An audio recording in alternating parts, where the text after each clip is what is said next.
The day this video comes out, Season 4 Loot Reborn of Diablo 4 has been out for exactly 2 weeks. Now here's the thing, I am not someone who spends 8 to 12 hours a day playing ARPGs. I wish.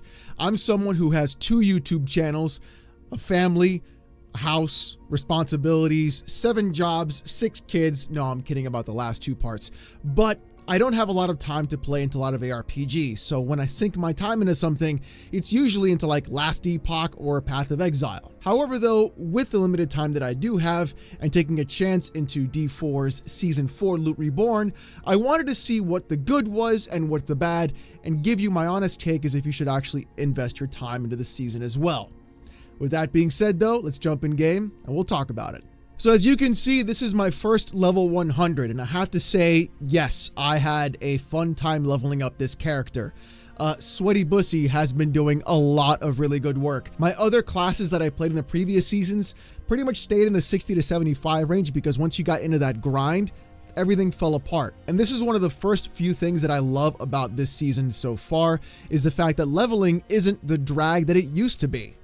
In fact, it's actually pretty good. And honestly, that's all really in part of Helltides. The improvement to Helltides has honestly been fantastic. Everything from having huge enemy density to these hell spires that show up every now and then to all of the actual like GTA style icon here where more enemies start spewing out and things along that nature. You feel overwhelmed all of the time and you're never bored. You have a very small amount of time when actual enemies are not on the screen to when you are actually getting into fights.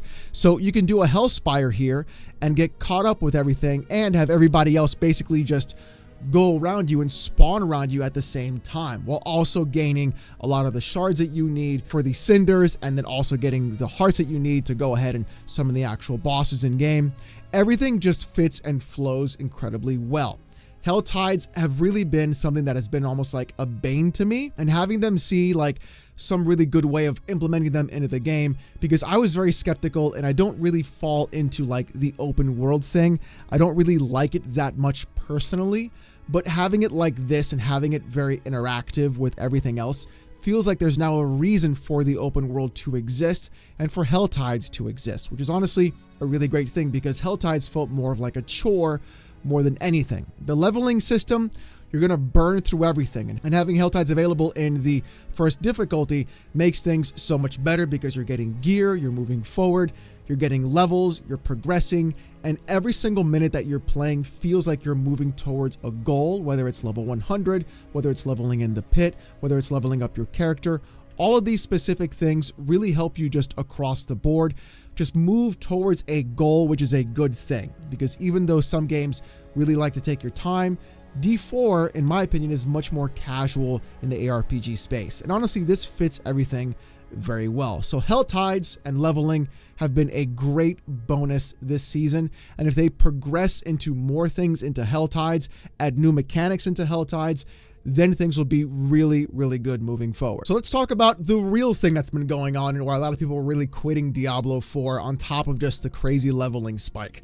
The other big reason was, of course, itemization. And that really was, you can only damage this enemy when they're X amount of units away, but then they got to be this amount of units away to get vulnerable damage, and you're dealing with these damage buckets, and everything was just way too many affixes on an item that really had no implication or ability to actually remove them or modify them besides one actual affix. So your pool was always far too large to enchant to remove that one affix to get something that you wanted, which created a major gold sink, which really didn't do anything possible because all you did was just RNG your way into that space. And then you never really got the affixes that you wanted, and everything was just out of whack. So the simplification of these actual affixes is really, really good. Now, the other great thing that I really like are the greater affixes, because you can in fact get more than one greater affix. I think I have one here. Yeah, so my weapon here has 2 greater affixes. I think you can get more than 2 as well. I think I saw someone with 4 greater affixes attached to it on a unique, but I have to look that up and find out. But either way, I think this is honestly a fantastic way of starting off a character and having those proper affixes there, because I can simply look at an item and say, hey, this has health, this has int, it's got my 2 main stats that I'm looking for, or if it's dexterity that I'm looking for, or strength, it's all there. boom, I can add it. I can then replace an affix if I don't like it, if it's like gained life or armor or what have you, if I don't need that specific affix or resistance, and then replace it with something else. And then I can go ahead and temper on 2 more things, and then I can masterwork them up. So yes, finally, there's some sort of like crafting system in this game besides the occultist replacing an affix that you didn't really think you kind of didn't need, and then just kind of RNGing your way through the game. So having some sort of control over your items, having the affix changes, all of these are great things because it makes your gameplay and it makes your time spent in the game more efficient and honestly more fun. If you spend more of your time in your inventory looking at like, hey, is this item good or not? And you can't just snapshot your way into saying, hey, this is for me and this isn't, then you're not spending your time playing the game. And yeah, there are going to be moments where you want to theory craft and do things like that and determine whether or not an upgrade is possible. But it shouldn't be every single time with every single piece of loot. So I'm honestly very happy with those 2 things. Well, 3 actually. I'm happy with the actual loot that drops when you finally get it, where you can actually have a decent stat pool or decent affix pool of what kind of items you're going to get or stats you're going to get on your affixes. I'm happy with the new tempering system where you can apply additional affixes onto your items. Even though it is a little bit RNG, it's still not too bad. And I'm also happy with the masterworking because you can also RNG your way into some really great stuff. So combining all of those things together really does make the game feel a lot better. However, though, it is still the same Diablo 4 in terms of just playing the game. That could be a good thing or a bad thing. But if some of your main complaints about D4 were just like, hey, the loot's out of control, the leveling isn't good, hell tides are boring, like, then yeah, this is going to fix a lot of those problems and you're going to have a good time with the game. Now for me, because I only had about 2 weeks to play, I was able to get to level 100 in this game, get my character all the way statted up, get some pretty good items that I definitely still want to masterwork, and get to level 50 in the pit, while also getting every single glyph that I have to level 21 in my Paragon board. So I leveled up every single glyph to maximum. I leveled up all my character. I'm progressing into the pit and I'm playing the game and I'm enjoying myself because I have the ability to go through and actually have the time I need and feel like I'm progressing as I'm playing the game. Hell tides are fun. Things are great. It's all roses, right? There are still some problems. Let's talk about one of the major problems, and that problem is, in fact, still the loot. Now you're saying, oh, hold on, Alex, wait a minute. You just said the loot's good. Why is there still a problem with the loot? Well, I'll explain it to you right here. I just finished that Helltide we were in before, and we have all of these legendaries that are there, right? We got them in our actual inventory, but here's the thing though. I don't care about them. They are irrelevant to me at this point in time. Why are they irrelevant? Because they do not have a greater affix. So I'm basically just going to go ahead and do this and not even pick them up. I literally do not care about a legendary if it does not have a greater affix in T4. I don't even pick up any yellows. I don't pick up any blues. I don't pick up any whites. I don't pick up anything on the map, whether it's in a nightmare dungeon or in a Helltide or even just in the world bossing or even in the pit. If it does not have a greater affix icon, I don't even look at it. I would rather have it immediately go into my stash like we saw here, and then I can grab it from there and I can scrap it or sell it for money if I need to, and then move on. Because honestly, I'm spending more time picking up items that I don't even really want, that I'm just gonna scrap or sell, rather than just actually going through and playing the game. This also falls into the other tiers of the game as well. When you're in tier 3, you're only looking for legendaries. You don't really care about rares or magic items or even normal items. When you're in tier 2, you're only looking for rares and some legendaries. Like you don't care about magic items or white items. Even though the devs for D4 said you're not going to need a loot filter, that's a lie. You absolutely do need, in fact, a loot filter still for this game. There's a lot of loot that I simply do not want to pick up, that does not interest me, that doesn't even have the base stats that I want, to actually go through and take the effort to pick them up and then check to see if they have the affixes that I want in the game in the first place. But yeah, having a loot filter where I can say, I at least want these specific affixes on these items, whether it's a combination of 3 together or 2 or just this single one, which is what I'm really looking forward, and then try to actually craft the other affixes on there, That would be ideal because that would reduce all of the bloat that I have on my screen, reduce the amount of time I'm spent clicking into items to try and find them. And on top of that, here's another big problem that I have with this game. This item right here, this helmet, is a greater affix. Awesome. If I hover over it, why doesn't it show me what's on there? Every other ARPG, if I hover over an item, will give me a small box of what stats and affixes are on that piece of item. Why can't I do that here? It doesn't make any sense. I have to then pick up the item first, go into my inventory, and then determine whether or not I want to keep that item or not. That's too much because I need to spend more time blasting and less time in my inventory screen. This is a more casual game. And even then in PoE, even though you have to identify a lot of those items, you can still hover over them and get an idea of like, hey, this is more strength requirement or more dexterity requirement or more int requirement. It's not going to be what I need. I can just move on from there. It makes no sense why we have to go ahead and do these kinds of things.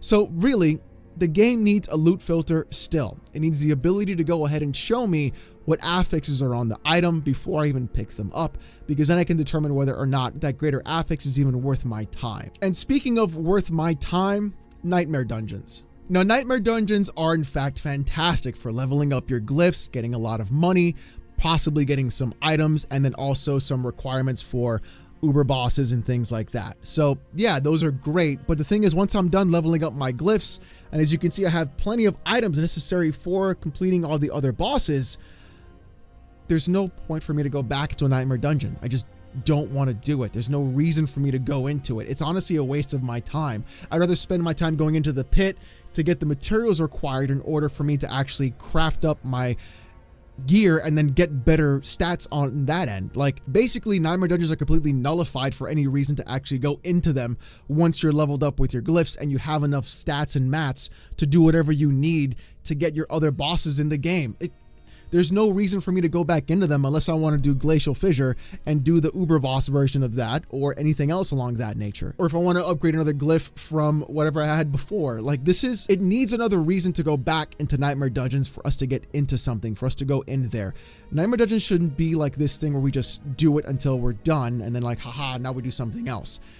If you really want to create some sort of ability for players to play this game consistently for a very long time, there has to be a hook inside of this. That's what PoE does so incredibly well. You can do all kinds of other mechanics in the game that will continually feed you and do things that make you better, even if you're doing them perpetually or you're just doing one thing specifically. Now that's the thing though, with Nightmare Dungeons, there should be some ability for me to go through and get more than just these actual mats of like Distilled Fear or Living Steel or things like that, or like the Mucus Slick Egg, which I have to do from the other bosses, or the Shard of Agonies. Like those things, even though I don't get them in Nightmare Dungeons, yeah, sure, I get them from other places. But here's the thing though, what if Nightmare Dungeons provided you an ability to craft up gear to the next tier? This falls back in line with the actual loot problem I said before. I'm not looking for yellows anymore in tier 4. I'm not looking for legendaries anymore in tier 4. I'm looking for greater affixes. What if I had a loot filter that gave me specific affixes I was looking for? Like if there was one that had like +3 to corpse skills, that'd be fantastic, or +2 to corpse explosion, but it was on a rare item. Now, what if I was able to take mats from a nightmare dungeon that I earned from it, level up that rare item to a legendary with 3 affixes and not the 2? Because the problem is, if you add just a legendary aspect to a rare item, you're still stuck with 2 affixes, not 3, and that aspect. So you're down 1. And then when you temper it, you're only at 4 instead of 5. So what if Nightmare Dungeons gave you the ability to get materials that you can then upgrade rare items or magic items into the next higher tier, to then be able to go ahead and craft on those items and give you a reason to go into those dungeons? Like, that would be a simple way of doing it. Or maybe later on they would add like some sort of like new core mechanic, like maybe adding like an Abyss style from PoE into Nightmare Dungeons, or something along that nature, or a Breach or something similar, where you can go ahead and be like, oh, there's this new mechanic with this new currency that lets me go ahead and implement it into my current character and then boost them up into that specific way, and I can really just implement something different or craft something that would really be something in the top tier level. What if Nightmare Dungeons had like a specific currency at level 100 or 150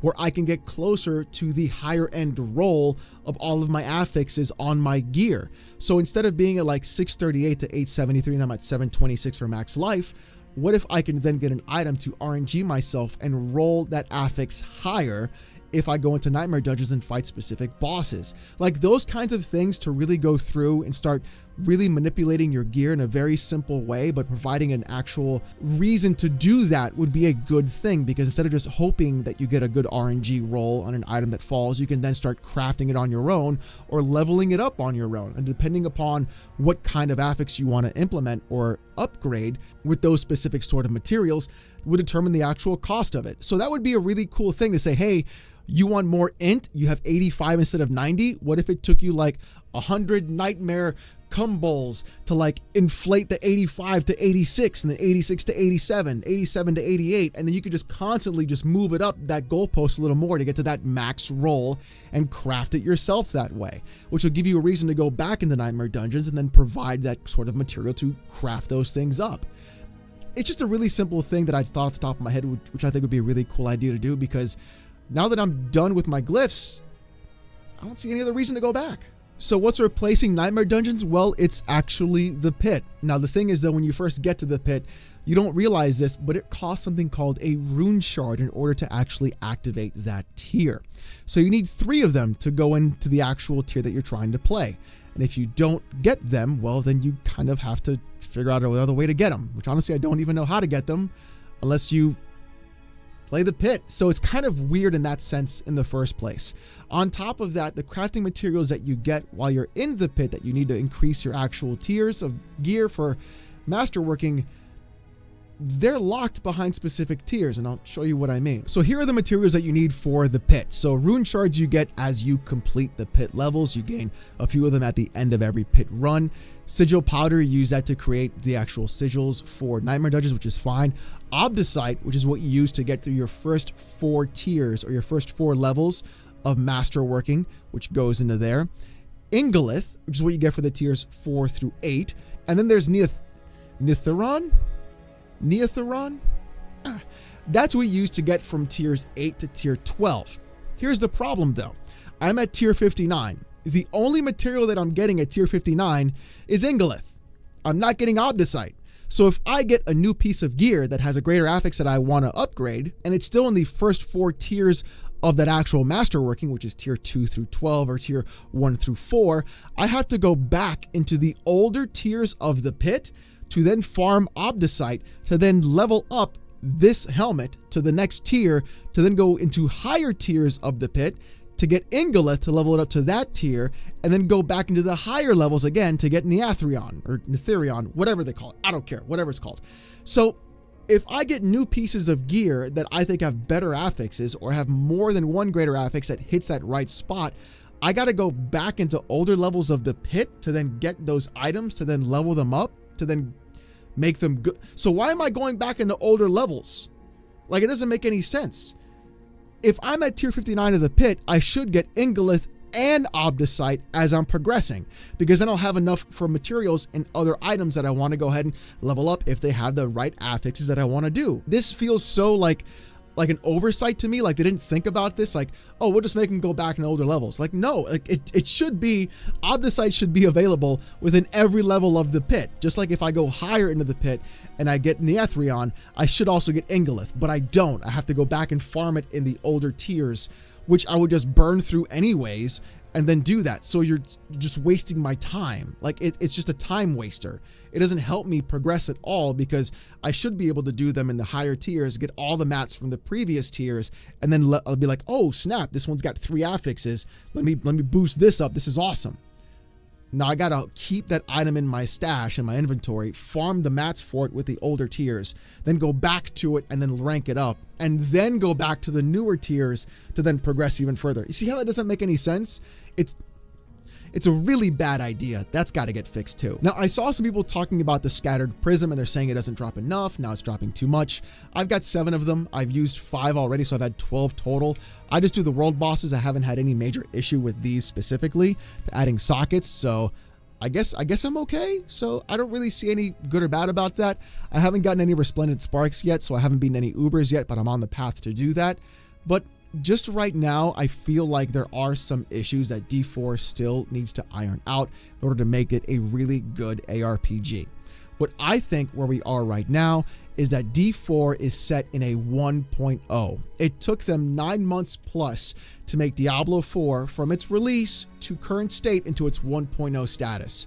I think right now, it's not the D4 you're expecting. It is the 1.0 version of D4. And if the game launched like this, the backlash to it and the actual reception, I think would have been a lot better. Now, trying to compare this game to PoE is honestly, I think, a fool's errand, because trying to compare this game to a game that's 10 years old plus, that has 10 years of actual content added to it, isn't the right thing to do. It's almost like disingenuous in my opinion. I think comparing something like D4 to Last Epoch makes a lot more sense. Even though the systems are simpler in D4, I think what Last Epoch can do is implement systems that are far more complex, and then D4 can take those systems and apply them into D4 in a way that will actually make them simpler or just more beneficial for the actual player in a casual space. What you basically have right now are 3 tiers of ARPG. You've got the casual entrance, which is a really nice thing to spend about 2.5 weeks on, which is D4. You've got Last Epoch, which is your middle ground, which is where I think a lot of people are actually going to be falling into if Last Epoch can really get their end game sorted out and provide meaningful content while they're actually setting the game up.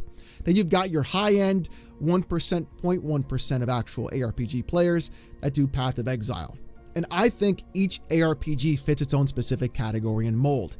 What I want, though, is for D4, even if it's going to be a casual game, or even Diablo if it's going to be a more casual style of ARPG, to at least fix the issues that are causing people to have those problems and really limit them in general. My critiques and a lot of what I want to do is really just have D4 be that ARPG that you can go to for a couple of weeks and say, hey, this is a lot of fun. Let me blast everything. Let me have a great time. Let me level up my character. Let me have a good time, and then move on from there.